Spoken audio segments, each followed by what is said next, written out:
The courtroom doors opened and everyone expected to see a guilty janitor.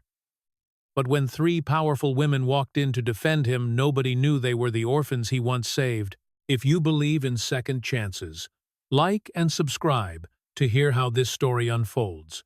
The heavy oak doors of Kent County Courthouse swung open with a slow, deliberate creak that seemed to echo through the marble hallways of Grand Rapids, Michigan, as if the building itself sensed something extraordinary was about to unfold on this cold March morning in 2025. Thomas Bennett sat alone at the defense table, his weathered hands trembling slightly as they rested on the polished wood surface, fingers interlaced in what might have been prayer, or simply an attempt to stop the shaking that had plagued him since his arrest 2 months ago. At 67 years old, with silver hair thinning at the crown and deep lines etched around eyes that had seen too much sorrow, Thomas looked every bit the part of a man. Defeated by life's cruelties, his faded navy blue janitor's uniform hanging loose on his thin frame, the patches on the elbows carefully sewn by his own unsteady hand, because he couldn't afford to buy a new one. The prosecution table, by contrast, gleamed with confidence and expensive leather briefcases where Rebecca Morrison sat with the posture of someone who had never lost a case she cared about winning, her steel-gray hair pulled back in a severe bun that matched the sharpness in her pale blue eyes as she reviewed her notes one final time, occasionally glancing at Thomas with an expression that mixed professional disdain with something that might have been pity if she allowed herself such softness. The gallery behind them buzzed with whispered speculation, reporters clutching notebooks and smartphones, teachers from Lincoln Elementary School, who had worked alongside Thomas for over 2 decades, their faces reflecting confusion and betrayal, and in the back row, 47 teenagers and young adults who had traveled from across Michigan for reasons nobody yet understood, each holding a single white rose and wearing expressions of fierce determination. Judge Harold Watkins, a distinguished African-American man of 58 with graying temples and reading glasses perched on his nose, entered through the side door, and the bailiff's call of all rise brought everyone to their feet with a collective rustle of fabric and scraping of chairs.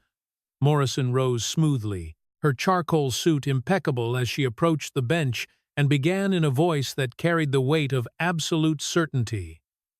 Your Honor, the people will prove beyond reasonable doubt that the defendant, Thomas Bennett, over a period of 5 years, from 2020 to 2024, systematically embezzled $85,000 from the Lincoln Elementary School District Fund, using his position as a trusted custodian, manipulate financial records and transfer funds into his personal account for purposes that can only be described as personal enrichment at the expense of children who deserved better. She paused for effect, letting her words settle over the courtroom like a heavy blanket, and Thomas closed his eyes briefly, not in guilt, but in exhaustion, the kind that comes from carrying too much weight for too long without complaint. Then the doors opened again, and 3 women entered with a confidence that immediately shifted the atmosphere in the room, their heels clicking in perfect synchronization across the marble floor, and every head turned to watch as they moved down the center aisle, with the kind of purposeful grace that comes from years of navigating hostile territory, winning.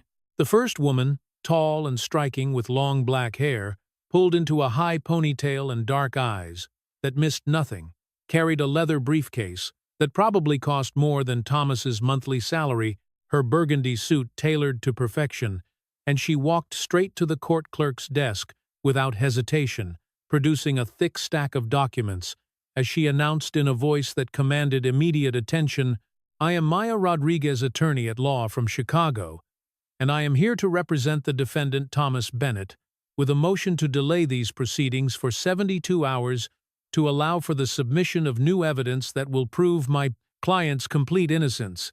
Rebecca Morrison's face went pale, her confident posture faltering for just a moment as recognition flickered in her eyes, because 2 years ago Maya had humiliated her in the biggest civil rights case Michigan had seen in a decade, winning $12 million for low-income families, being illegally evicted by a real estate conglomerate, and the press had nicknamed Maya the people's sword for her relentless defense of those society forgot. Behind Maya came the second woman, shorter and softer in appearance, but with an intensity in her brown eyes that spoke of countless hours in operating rooms where life and death hung in the balance.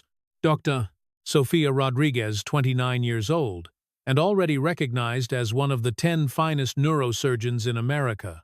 Her credentials from Johns Hopkins and Harvard Medical School, meaning nothing compared to the way her gaze found Thomas. Across the courtroom, and filled with tears, she refused to let fall. The third woman wore a different kind of authority. Her black suit jacket opened just enough to reveal the FBI badge clipped to her belt. Special Agent Emma Rodriguez, 28 years old. Financial Crimes Division, her face harder than her sister's, because she had spent years tracking the worst kinds of human corruption and had learned not to show mercy to those who preyed on the vulnerable. Thomas looked up slowly, his tired eyes widening as recognition dawned like sunrise, breaking through storm clouds, and his lips moved soundlessly, forming names he had not dared to speak aloud for fear of burdening them with his troubles.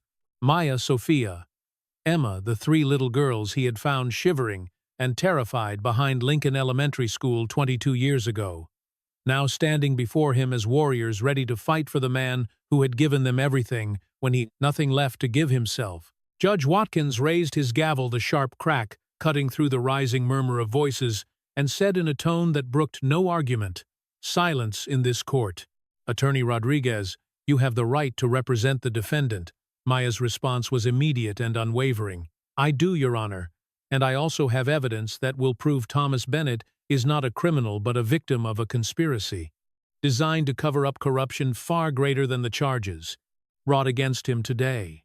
Maya approached the judge's bench with measured steps, each movement calculated to convey both respect for the court and absolute confidence in what she was about to reveal. And she said in a voice that filled every corner of the courtroom, "Your Honor, before we proceed with these charges, the court needs to understand who Thomas Bennett truly is, because the prosecution has painted him as nothing more than a janitor who stole from children, but that narrative omits the most important parts of his story."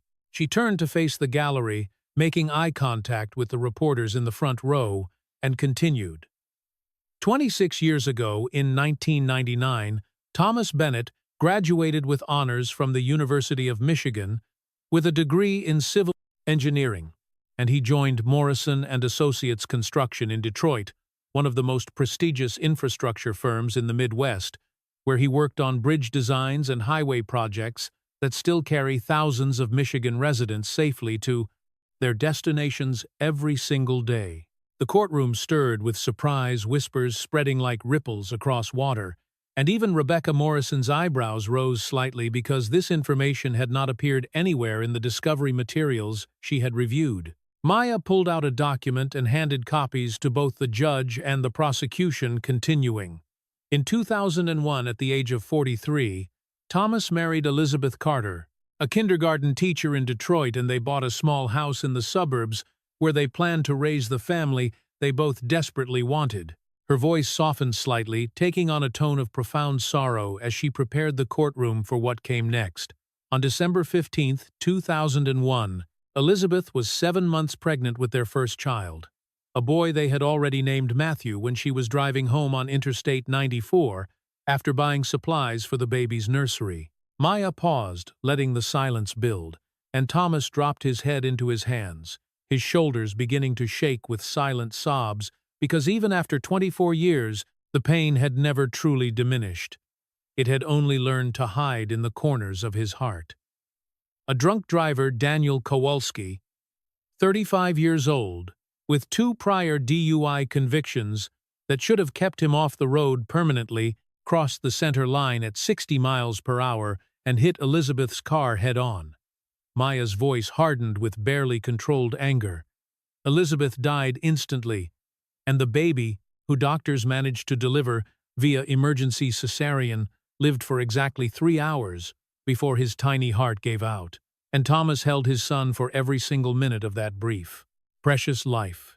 The courtroom had gone completely silent now, Even the reporters had stopped typing, and several people in the gallery were openly crying, understanding beginning to dawn about why a successful engineer would disappear into obscurity. Maya continued relentlessly determined to give the court the full truth. Daniel Kowalski served only 2 years in prison for vehicular manslaughter, released early for good behavior, while Thomas Bennett's sentence was life without parole, from the moment that drunk driver took away everything that gave his existence meaning. She pulled out another document, this one, a newspaper clipping yellowed with age, and read aloud. Detroit Free Press, March 2002. Local engineer Thomas Bennett has resigned from Morrison and Associates following the tragic death of his wife and unborn child. Colleagues report he has moved away to begin a new chapter, though none know where he has gone. Maya's voice dropped to almost a whisper that somehow carried even more power than her earlier volume. Thomas Bennett did not move away to begin a new chapter. He moved away to disappear, because the pain of being in Detroit, surrounded by memories of what he had lost, was slowly destroying what little remained of his will to live. She turned to look directly at Thomas, who had raised his head, now tears streaming down his weathered face, and said, with infinite gentleness, he moved to Grand Rapids 2.5 hours away from everything he had known, and he deliberately took a job as a night janitor at Lincoln Elementary School because he wanted to become invisible, to fade into the background of life where nobody would ask him questions, where nobody would have expectations, where he could exist without the constant reminder that he was supposed to be a father and a husband, but instead was just a broken man pushing a mop across empty hallways. Sophia stood up from where she had been sitting in the front row of the gallery, unable to remain silent any longer, and her voice trembled with emotion as she added, "But what Thomas didn't know, what he couldn't possibly have known during those dark months of 2002 and 2003, when he worked night shifts and went home to an empty studio apartment and wondered if the pain would ever stop, was that fate was preparing him for something extraordinary." Judge Watkins leaned forward, his expression showing genuine interest now, rather than judicial neutrality, and Morrison sat very still at the prosecution table, beginning to understand that this case was not at all what it had seemed. Emma stepped forward, her FBI credentials giving weight to her words as she said, "Your Honor, the prosecution wants this court to believe that Thomas Bennett is a thief who stole from children, but we are going to prove that he is a man who sacrificed everything, including his health, his comfort, and nearly $250,000 of his own money to save children that society had abandoned." Maya's presentation shifted to a screen she had set up, projecting an image of Lincoln Elementary School on a rainy November night, and she began to narrate the moment that would change 4 lives forever. November 14th, 2003, 11:30 at night. Thomas Bennett was mopping the 3rd grade hallway when he heard unusual sounds coming from the old storage room near the cafeteria, a room that was rarely used and should have been empty. Thomas closed his eyes, remembering that night with perfect clarity, despite the 22 years that had passed. The sound of the wind howling against the school windows, the steady rhythm of his mop against the linoleum floor, and then that small noise that didn't belong, a whimper or perhaps a cough, something that made him stop and listen. Maya continued. When Thomas opened that storage room door and shined his flashlight into the darkness, he found 3 little girls huddled in the corner, soaking wet from the rain, shivering from cold, and terrified that they were about to be sent back to a system that had already failed them catastrophically. The screen changed to show school photographs of 3 children: Maya Rodriguez, age 9, with serious dark eyes and protective arms wrapped around her younger sisters; Sophia, age 7, with a shy smile that didn't quite hide the sadness beneath; and Emma, age 6, clutching a stuffed rabbit that had seen better days. Sophia's voice took over the narrative, thick with emotion. "Our parents, Carlos and Maria Rodriguez, came to America from Mexico, seeking a better life for their 3 daughters, and they worked at an illegal garment factory on the outskirts of Grand Rapids, sewing clothes for 12 hours a day in unsafe conditions because they didn't have documentation and couldn't complain about labor violations without risking deportation. She paused, gathering strength to continue. On September 3, 2003, an electrical fire broke out in that factory, and because the owner had locked the emergency exits to prevent workers from taking unauthorized breaks, 14 people died, including our mother and father. And their bodies were buried in a mass grave because nobody claimed them. Nobody knew their real names. Nobody cared that they left behind 3 little girls who had just lost everything.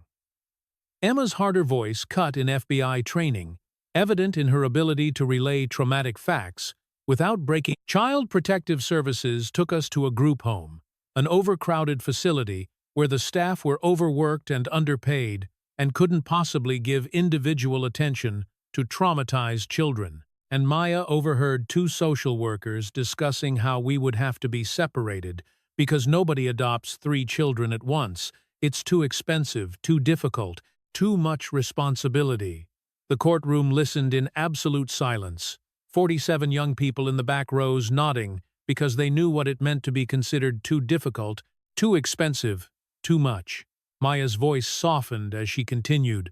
So on the night of November 10, 2003, 4 days before Thomas found us, 9-year-old Maya decided that being homeless together was better than being separated forever. And she took her 6-year-old and 7-year-old sisters, and they ran away from the group home with nothing but the clothes on their backs and the absolute determination to stay together no matter what happened. The screen showed images of Millennium Park in Grand Rapids, the large public park where homeless individuals often gather, and Maya explained, "We survived for 4 days by eating at street Vincent de Paul soup kitchen, sleeping in hidden corners of the park, and trying desperately not to get caught by police or social workers who would tear us apart," Sophia added quietly, her medical expertise making her testimony even more powerful.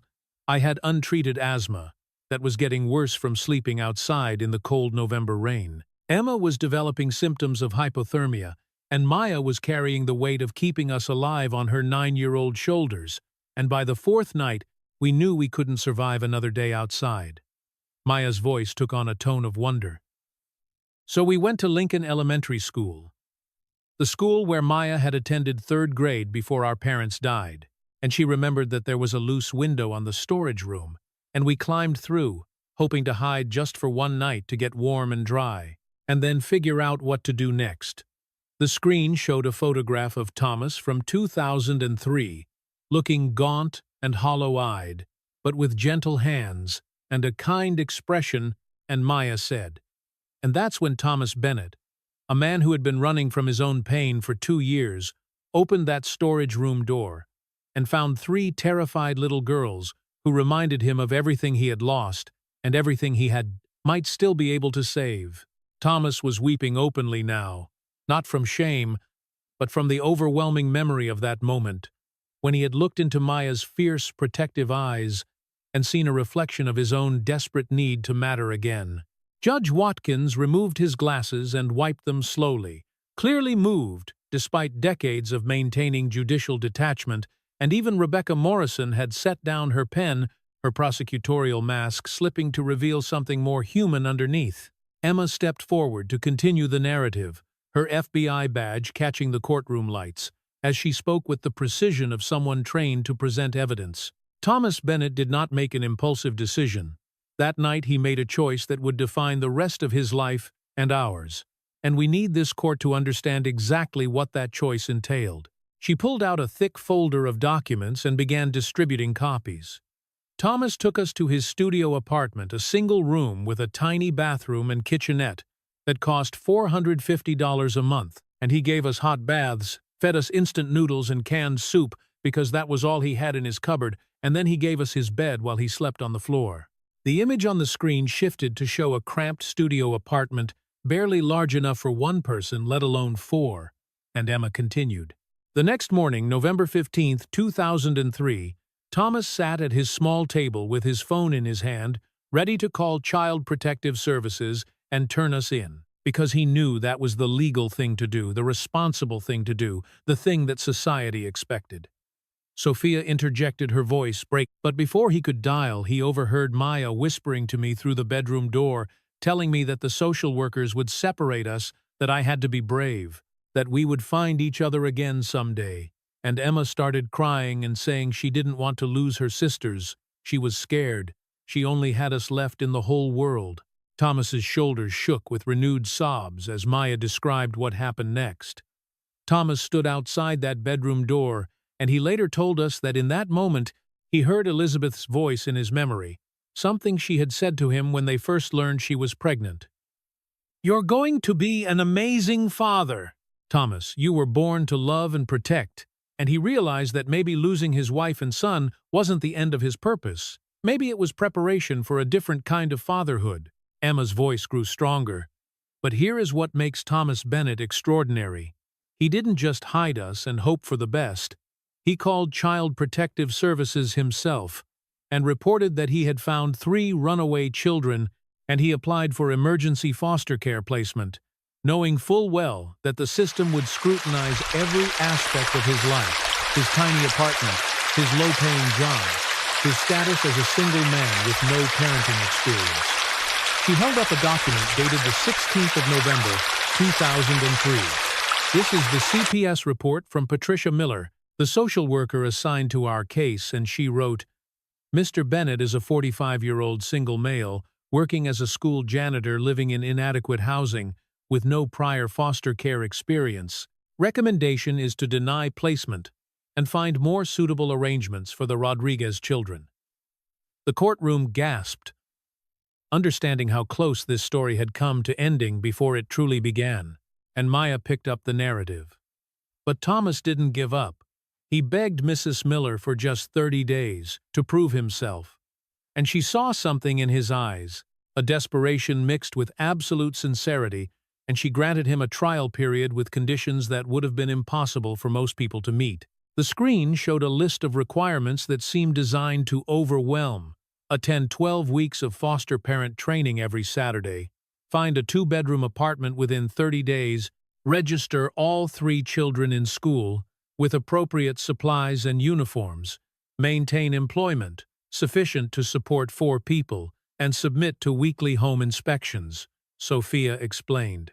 Thomas was making $2,100 a month as a janitor, and a 2-bedroom apartment in even the poorest neighborhood cost $750. Plus, he needed money for food, utilities, school supplies, and somehow he had to find time to attend training classes while working night shifts.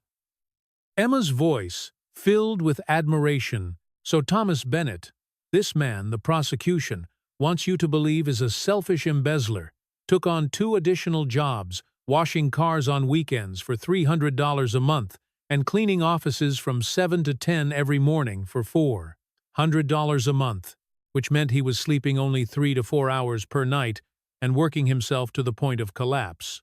Maya held up bank statements from late 2003, and he spent his entire life savings $3,000 that he had carefully accumulated over 2 years on bunk beds, school uniforms, backpacks, and supplies for 3 girls he had known for less than a week, because he had made them a promise that he would not let them be separated. The photographs on the screen showed a shabby but clean 2-bedroom apartment, 3 small girls in slightly too large school uniforms, smiling shyly at the camera, and Thomas looking exhausted, but genuinely happy for the first time since Elizabeth's death. Sophia's voice trembled with gratitude, and when neighbors asked Thomas why he was so good at fixing things, repairing refrigerators and washing machines and broken furniture to earn extra money, he never told them he had a degree in engineering.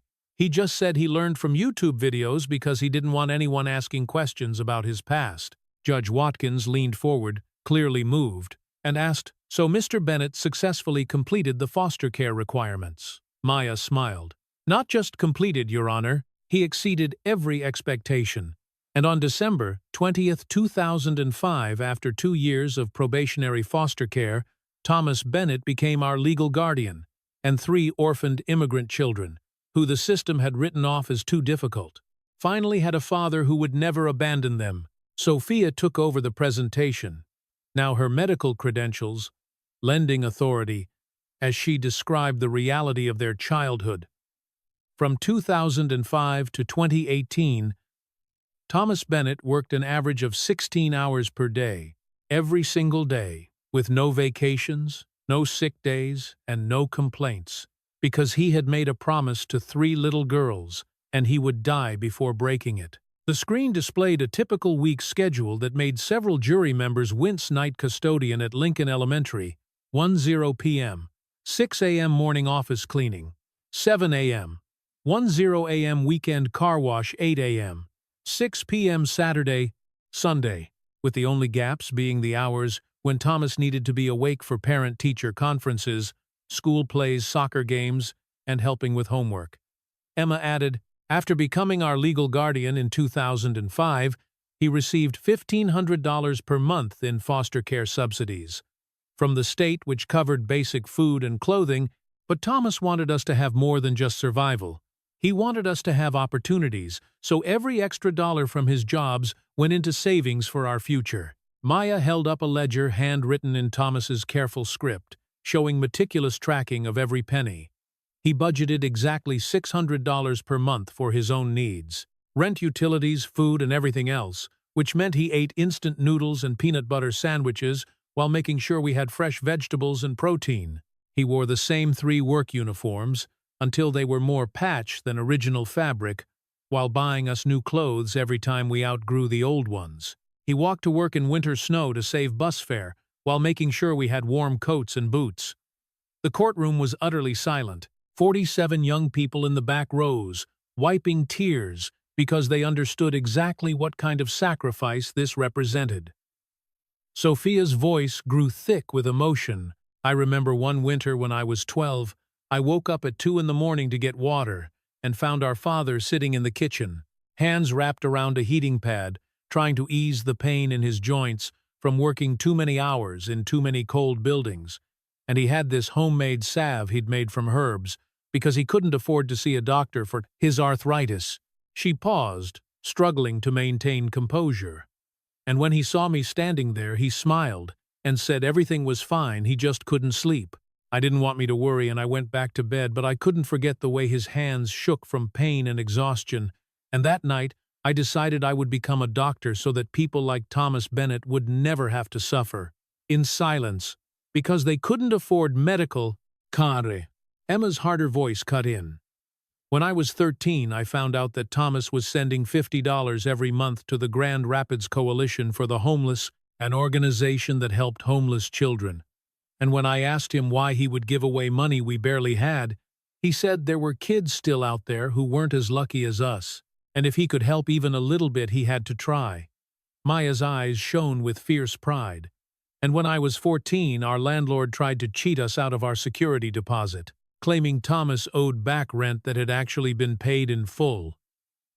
And I was so angry that I went to the public library and checked out every book on Michigan tenant law, spent 3 days reading and taking notes, and then wrote a 5-page letter, citing specific statutes, and threatening to take the landlord to small claims court, where he would have to pay double damages plus legal fees. She smiled at the memory.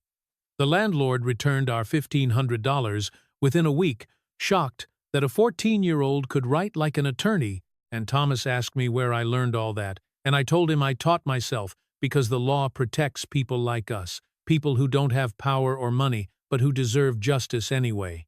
And that was the moment I knew I wanted to become a lawyer. The screen showed photographs of 3 girls growing up, birthday parties, celebrated with homemade cakes, Christmas mornings with modest presents, carefully wrapped report cards, showing straight A's, high school graduations, where Thomas stood in the back, crying tears of pride. Sophia continued. Thomas never told us how much he was sacrificing.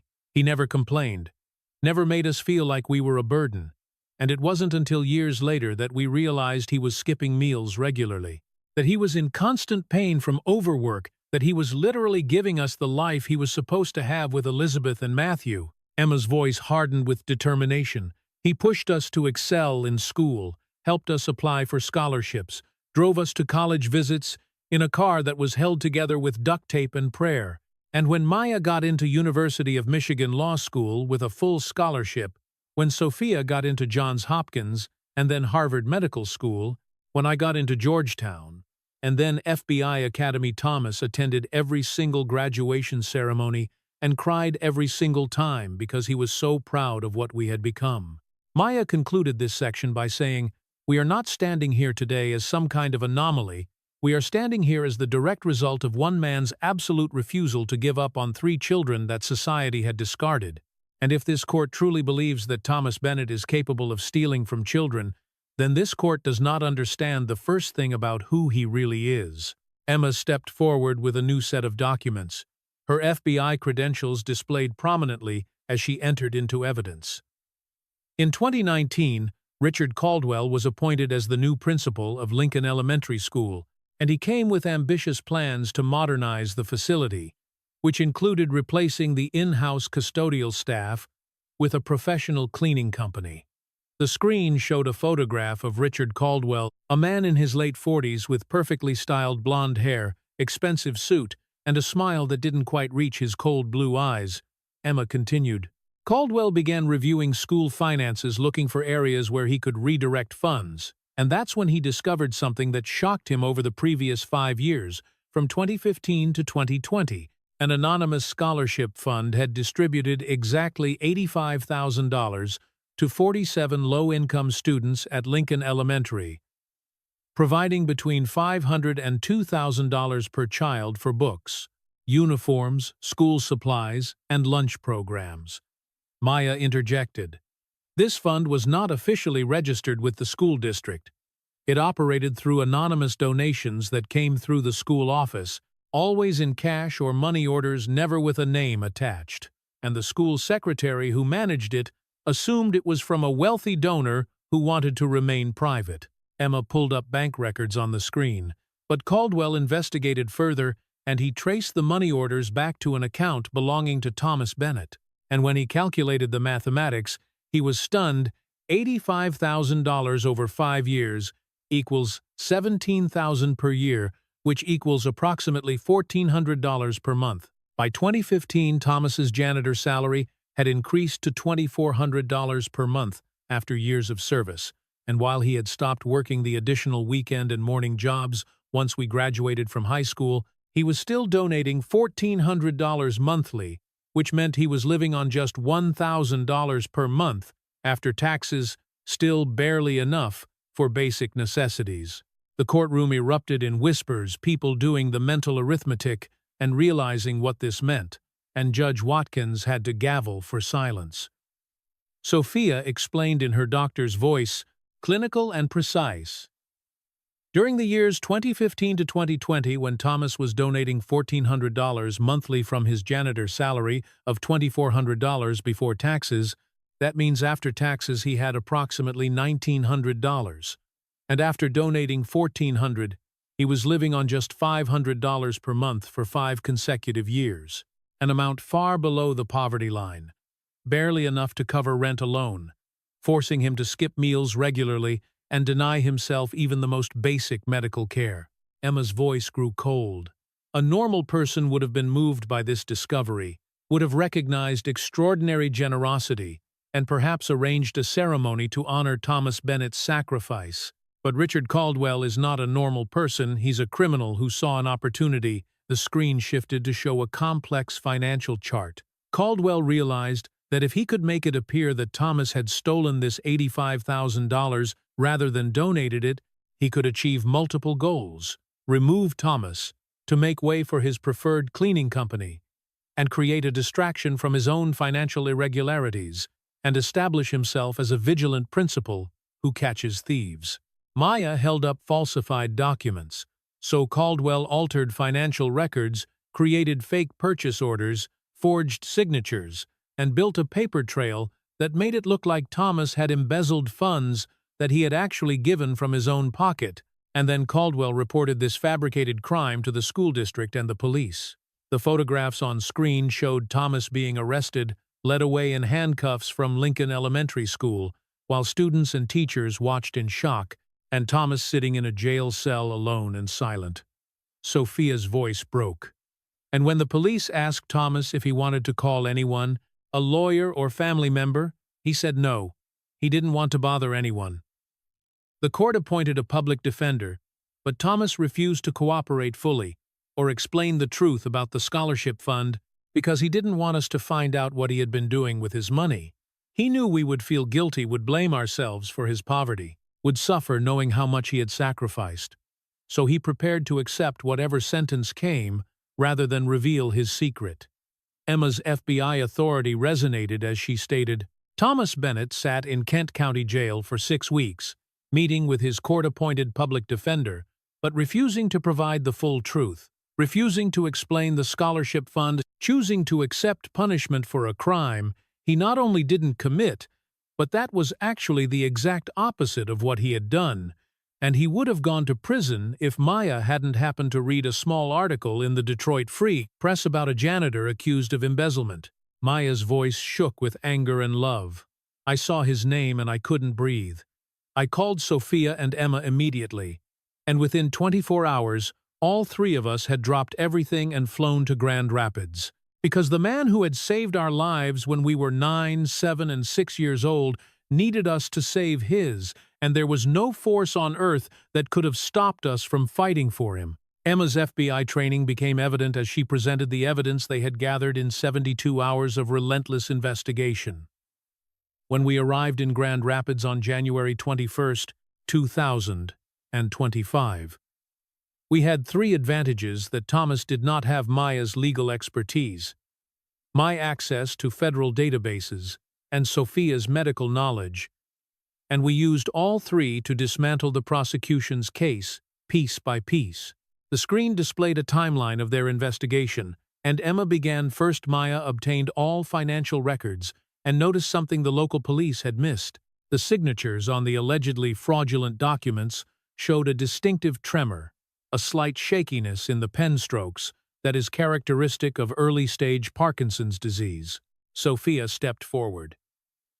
As a neurosurgeon who specializes in movement disorders, I noticed that these signatures showed a distinctive tremor pattern consistent with Parkinson's disease. While handwriting analysis alone cannot definitively diagnose Parkinson's, it can raise significant red flags that warrant further investigation.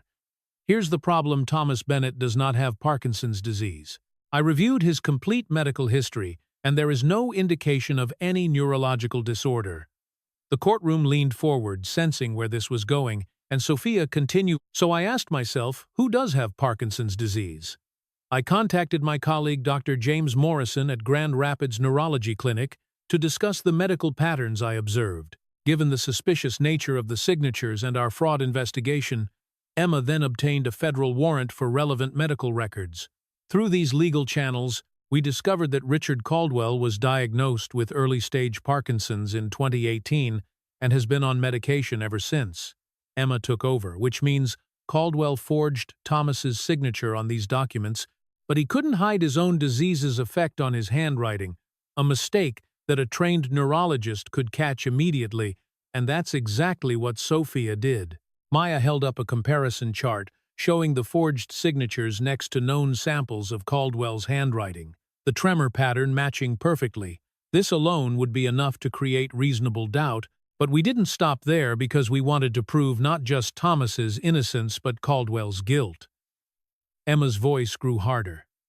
I used my FBI credentials to run a comprehensive background check on Richard Caldwell, searching for any financial irregularities in his employment history, and what I found was a pattern that stretched back 14 years across 4 different school districts. The screen filled with a damning timeline: 2010 to 2014 Caldwell at Lansing School District, $95,000 in unexplained missing funds; 2014 to 2017 Caldwell at Kalamazoo School District, $120,000 missing; 2017 to 2019. Caldwell at Battle Creek School District, $125,000 missing, and 2019 to 2024. Caldwell at Grand Rapids, Lincoln Elementary, $85,000 allegedly stolen by Thomas, but actually embezzled by Caldwell himself. Maya's voice rang out. $425,000 stolen from children's education over 14 years, and every single time Caldwell used the same method: blame a low-level employee, force them out, and then hire a cleaning or maintenance company to replace them at triple the cost. Emma pulled up corporate records. And here's the final piece of evidence. Caldwell Cleaning Services, LLC, registered in the name of Susan Caldwell, Richard's wife. Corporate records show this company has received contracts from 3 out of the 4 school districts where Richard Caldwell worked as principal, always at prices that are 200 to 300% higher than the previous in-house staff costs. The company was incorporated just 6 months before Richard took his first principal position in Lansing in 2010, a classic money laundering scheme using his wife's company as a front to funnel stolen education funds. The screen showed financial transfers, shell companies, and a web of corruption that made Richard Caldwell's face go from red to pale white as he sat at the prosecution's table, Sophia added. And we found something else in Thomas's financial records that the prosecution conveniently ignored. From 2005 to 2014, when he was working 3 jobs, Thomas donated an average of $800 per month to various charities. From 2015 to 2020, he increased his donations to $1,400 per month, specifically for the Lincoln Elementary Scholarship Fund, totaling $85,000. From 2021 to 2024, even as his health declined and he could no longer work multiple jobs, he continued donating what he could. In total, from 2005 to 2024, Thomas Bennett donated $230,000 to various charities, homeless shelters, children's organizations, and scholarship funds across Grand Rapids. The courtroom erupted in gasps and exclamations, and Judge Watkins had to gavel repeatedly for order while Thomas sat with his head in his hands, sobbing because his secret was finally revealed. Maya's voice softened. A man whose income ranged from $2,500 to $3,100 per month during the early years, when he worked 3 jobs, and later $2,400 per month from his janitor position alone, donated $230,000 over 19 years, which means he consistently lived on absolute poverty wages regardless of how much he earned, ate the cheapest food, wore the same clothes until they fell apart, and worked himself into chronic pain and illness, all so that children he didn't know could have opportunities he couldn't afford to give, even himself, Emma concluded. And Richard Caldwell took this extraordinary act of generosity and twisted it into a criminal accusation to cover his own theft, and that, Your Honor, is why we are asking this court not just to dismiss the charges, but to arrest the real criminal who has been stealing from children for over a decade. Judge Watkins called for a brief recess, and when court reconvened 30 minutes later, there was an additional presence. 2 more FBI agents who had arrived with federal warrants, standing quietly at the back of the courtroom with expressions that promised no mercy for corruption. Rebecca Morrison approached the bench with visible reluctance, her earlier confidence completely shattered, and she said in a voice that barely carried, Your Honor, in light of the evidence presented by the defense, the prosecution wishes to withdraw all charges against Thomas Bennett and requests that the court allow federal authorities to take over this investigation. Judge Watkins nodded slowly. Motion granted. All charges against Thomas Bennett are hereby dismissed with prejudice, meaning they cannot be refiled. And Mr. Bennett, you are free to go. And please accept this court's deepest apologies for the injustice you have suffered.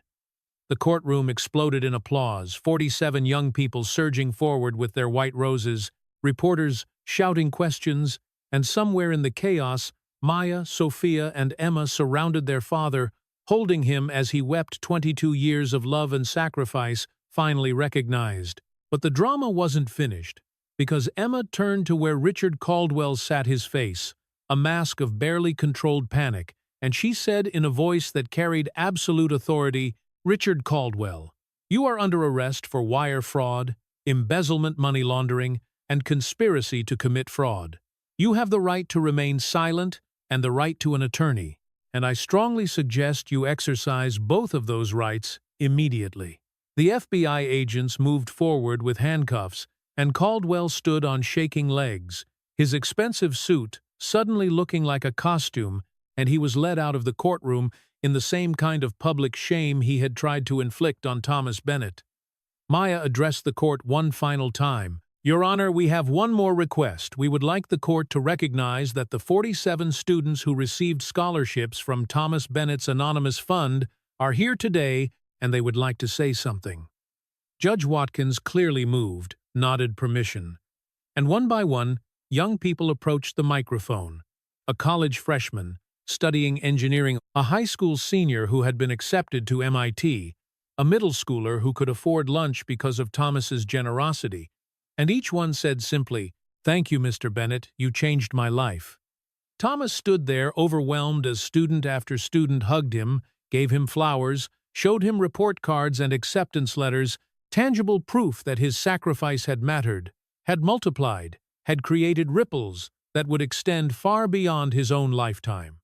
Sophia announced, "I am establishing the Elizabeth and Thomas Bennett Memorial Clinic, a free healthcare facility for working poor families in Grand Rapids, so that people like our father never have to suffer in silence because they can't afford medical care," Maya added.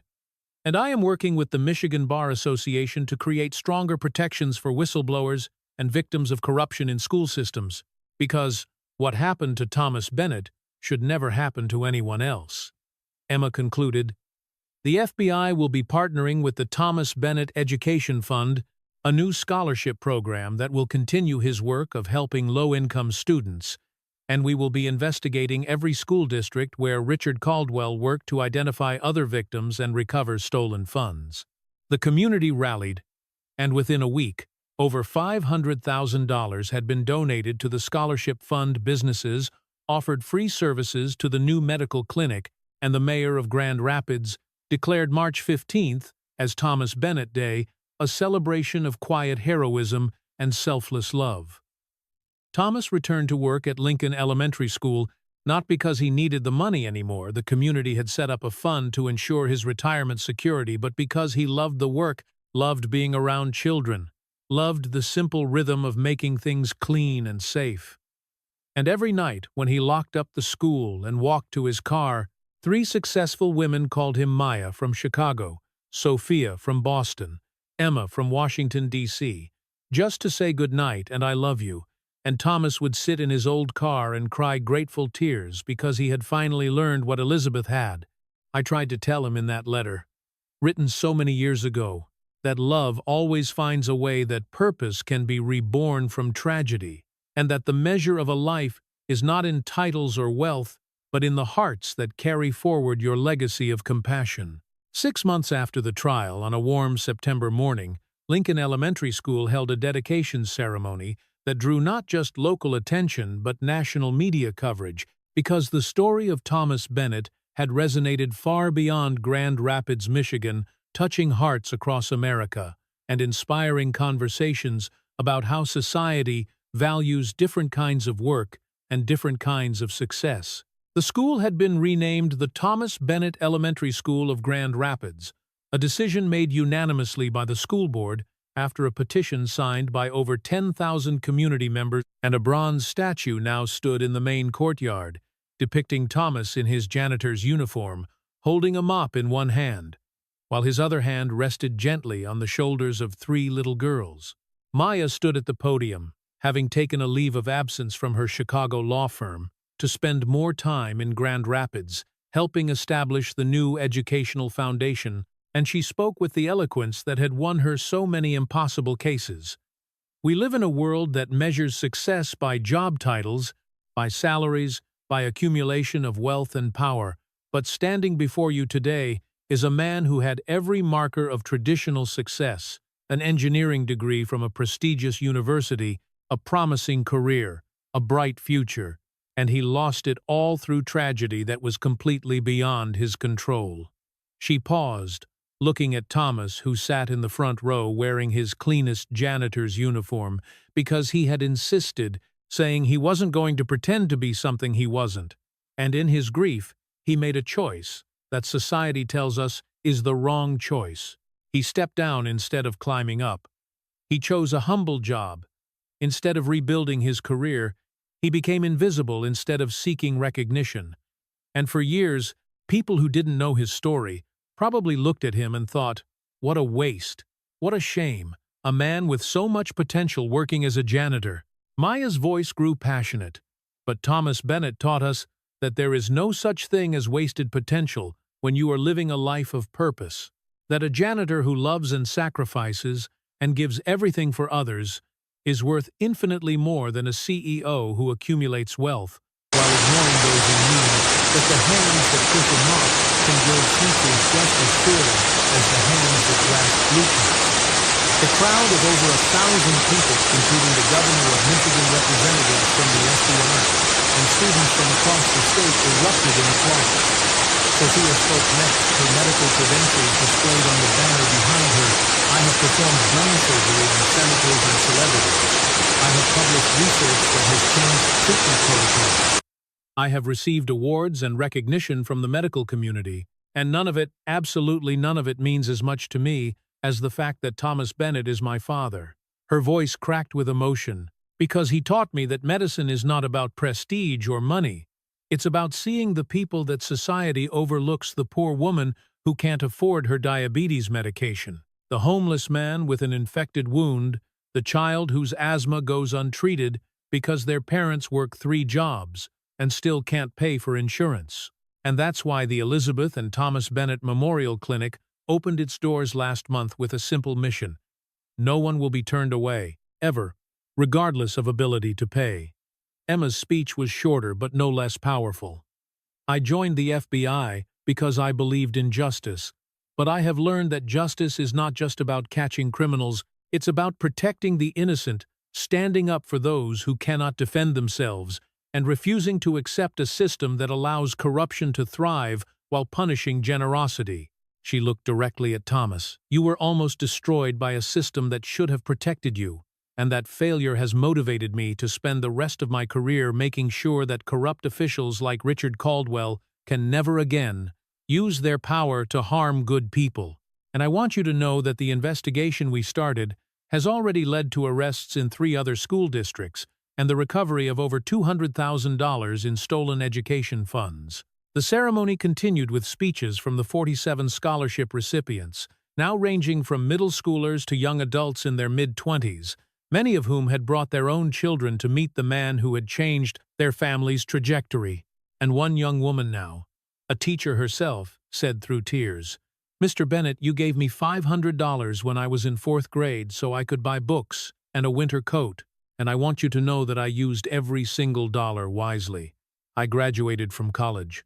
I became a teacher, and now I give part of my salary every month to help other kids the way you helped me. Because you taught me that we're not just here to receive kindness, we're here to pass it forward." Thomas was called to the podium, and he stood there for a long moment, hands trembling on the wooden lectern, looking out at the sea of faces, and when he finally spoke, his voice was quiet, but it carried. "I don't know what to say, except that I'm not a hero.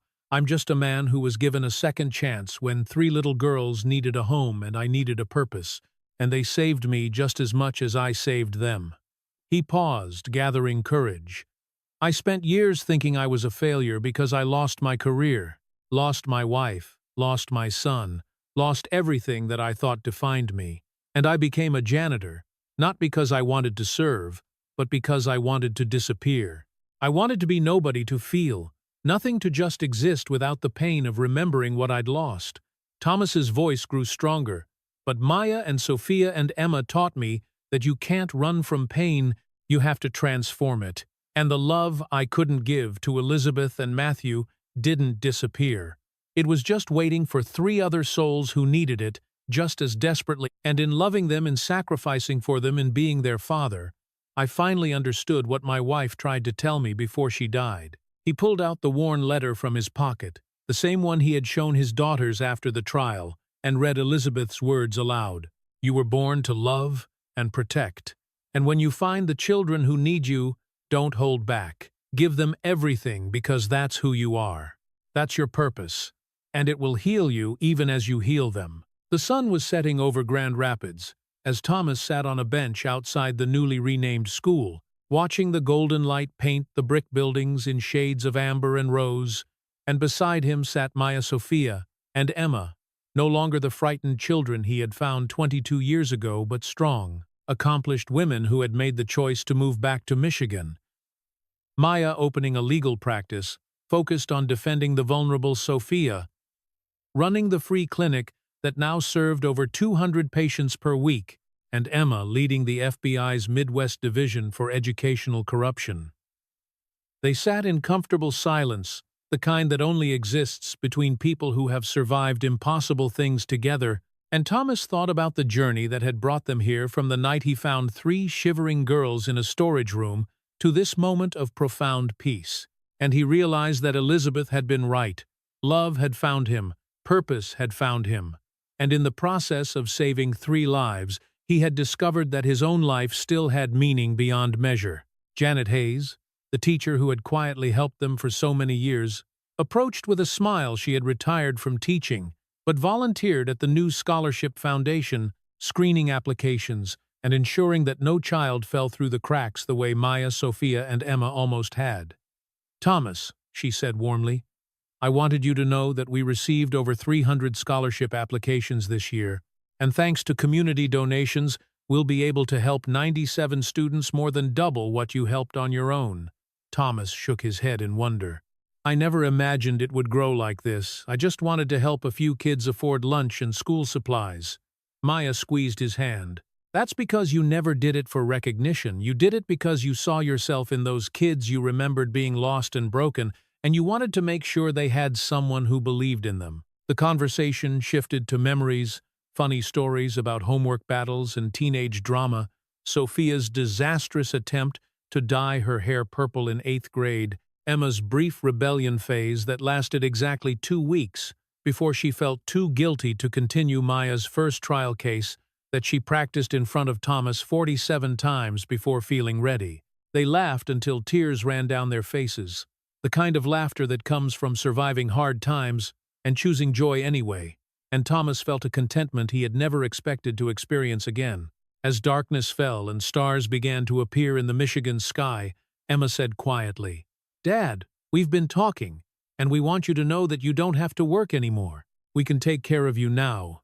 You've done enough." Thomas smiled and shook his head. "I appreciate that, sweetheart, but I like working. Maybe not 16 hours a day anymore, but I like keeping the school clean. I like being around the kids. I like feeling useful. And besides, if I stopped working, what would I do all day?" Sophia laughed. "You could travel, take up hobbies, learn to play golf, all the things retired people do." Thomas made a face. "Golf, I'd rather scrub toilets. At least that's honest work." They sat a while longer, and Thomas felt the weight of the past 22 years settle over him, not as a burden, but as a blessing. Every sleepless night, every skipped meal, every aching joint, every sacrifice had led to this moment. 3 daughters who loved him, a community that valued him, and a legacy that would continue long after he was gone. Maya pulled out her phone and showed him a news article. "Dad, look at this. A school district in Ohio just named their new anti-corruption policy after you, the Thomas Bennett Transparency Act, requiring independent audits and whistleblower protections," Emma added. "And the FBI is using our investigation as a training case for financial crime specialists, showing how corruption can hide in plain sight and how important it is to listen when victims come forward." Sophia smiled. "And my clinic has inspired 12 other cities to open similar free healthcare facilities. They're calling it the Bennett Model of Accessible Medicine." Thomas sat back overwhelmed. "I just wanted to take care of 3 little girls. I never meant to start a movement." Maya's voice was gentle but firm. "That's exactly why it's a movement, because you didn't do it for glory or recognition. You did it because it was right, and people are starving for examples of genuine goodness in a world that often feels selfish and cruel." The night grew cooler and they prepared to leave, but before standing, Thomas said, "I want to tell you girls something I've never said out loud. When I found you that night in the storage room, I was at the lowest point of my life. I had spent 2 years just existing, going through motions, and I honestly didn't care if I lived or died. I had nothing to live for, no purpose, no hope, just an endless gray existence." He paused, his voice thick with emotion. "But when I looked into Maya's eyes that night, when I saw how fiercely she was protecting her sisters, how much love she had. Despite losing everything, I saw Elizabeth's strength. I saw Matthew's innocence. I saw a reason to keep living. And you three didn't just give me a purpose, you gave me back my life. You taught me that love doesn't end with death. It transforms and finds new expressions, and that broken people can heal each other if they're brave enough to try. The four of them embraced crying and laughing at the same time, and in that moment, Thomas understood completely what his life had been about. Not the engineering degree or the lost career, not the tragedy or the years of poverty, but these three souls, who had needed him and whom he had needed just as desperately. This family built not from blood, but from choice, this legacy of love that would ripple forward through generations. As they walked to their cars, Thomas looked back at the school one more time at the bronze statue, catching moonlight at the building, where he had spent over 2 decades mopping floors and cleaning classrooms, and quietly changing lives. And he whispered, "Thank you, Elizabeth. You were right. Love found me and it saved me." And somewhere in the stars overhead, perhaps she smiled, knowing that her Thomas had finally found his way home, not to the life they had planned, but to the life he was always meant to live, the life of a father, a hero, and a man who proved that the truest measure of success is not what we achieve for ourselves, but what we sacrifice for others. And in that sacrifice we find not loss, but the deepest possible joy. Before this story ends, please take a moment to like and subscribe, if you believe one act of kindness can truly change a life.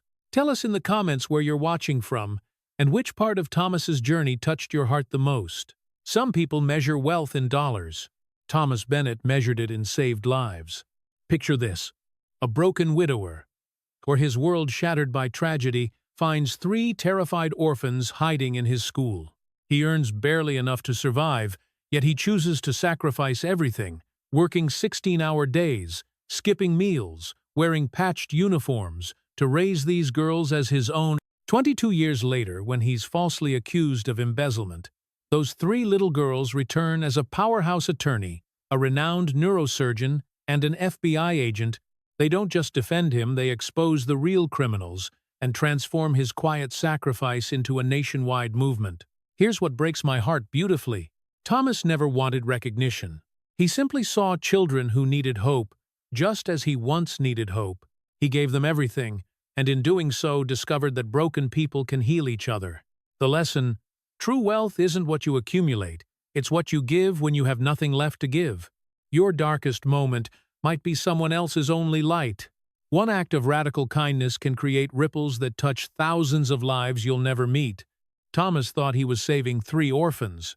He didn't realize they were saving him too. That's the beautiful paradox of love. The more you pour out, the fuller you become.